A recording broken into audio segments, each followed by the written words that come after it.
యెహోవా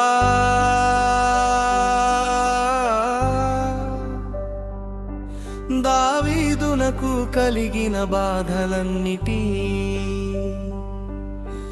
అతని పక్షమున జ్ఞాపకము చేసుకొము.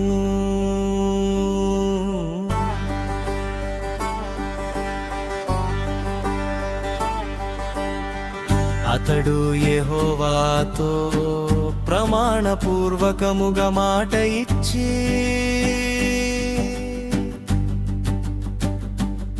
యాకోబు యొక్క బలిష్ఠునికి మ్రొక్కుబడి చేసెను. ఎట్లనగా యెహోవాకు నేనొక స్థలము చూచు వరకు, యాకోబు యొక్క బలిష్ఠునికి ఒక నివాస స్థలము నేను చూచు వరకు, నా వాసస్థానమైన గుడారములో నేను ప్రవేశింపను. నేను పరుండు మంచము మీదికెక్కను, నా కన్నులకు నిద్ర రానియను, నా కన్ను రెప్పలకు కునికి పాటు రానియననేను. అది ఎఫ్రాతాలోనున్నదని మేము వింటిమి, ఆయరు పొలములలో అది దొరికెను. ఆయన నివాస స్థలములకు పోదము రండి, ఆయన పాదపీఠము ఎదుట సాగిలపడుదము రండి. యెహోవా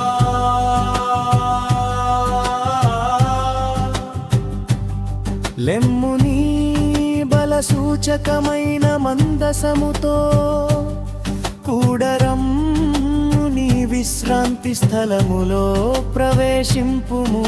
నీ యాజకులు నీతిని వస్త్రము వలె ధరించుకొందురుగాక, నీ భక్తులు ఉత్సాహగానము చేయుదురుగాక.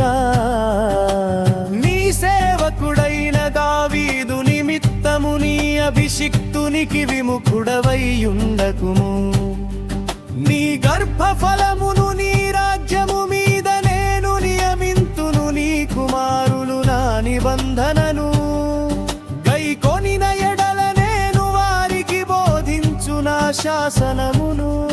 వారు అనుసరించిన ఎడల వారి కుమారులు కూడని సింహాసనము మీద నిత్యము కూర్చుందురని. యెహోవా సత్య ప్రమాణము దావీదుతో చేసెను, ఆయన మాట తప్పనివాడు. యెహోవా సీయోనును ఏర్పరచుకొని ఉన్నాడు, తనకు నివాస స్థలముగా దానిని కోరుకొని ఉన్నాడు.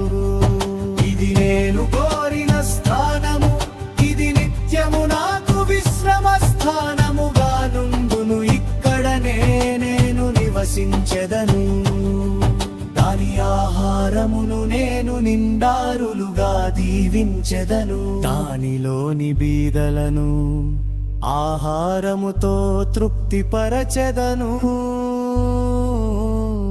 దాని యాజకులకు రక్షణను వస్త్రముగా ధరింపజేసెదను. దానిలోని భక్తులు బిగ్గరగా ఆనందగానము చేసెదరు.